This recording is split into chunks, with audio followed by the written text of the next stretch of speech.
Gordon threw himself into his university studies, and in 1932, he graduated with a degree in English and a minor in ancient languages. The class of 1932 entered a world struggling in the depths of the Great Depression. Nearly half the nation's banks had failed. Unemployment was over 30%. It was a time of soup lines and suicides. Only those who lived through it would ever really understand the depth of the economic catastrophe that hit the nation and spread across the world. It was a time of terrible discouragement, and it was felt strongly on the campus of the university, and I'm frank to say that I felt some of that myself.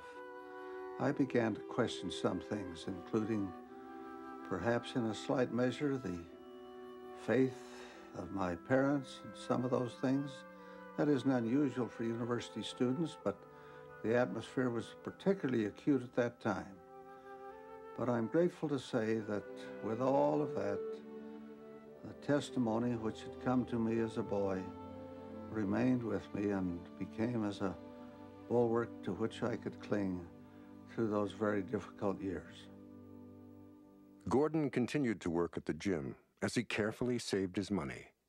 He had a goal: to enroll the following year at Columbia University and earn a graduate degree in journalism. Then, on a Sunday afternoon, Bishop Duncan called him into his office. A mission was discussed. Gordon was shocked. Very few missionaries were being called because of the Depression, but he responded affirmatively. When the call came from church headquarters, it was to the European mission with headquarters in London. Because of an unfavorable exchange rate in Britain, it was the costliest mission in the world. Meanwhile, the bank in which Gordon had been keeping his money failed, taking with it his entire savings. At that time, the bishop spoke to my father, presumably, and my father said, yes, we'll do all we can to see that your needs are met. And he did so, and my brother, who was working, augmented that with some of his own resources. And a little more was needed, and we discovered that my mother had established a little savings account from the coins she received in change when she bought groceries and did other shopping, and that filled whatever gap there was.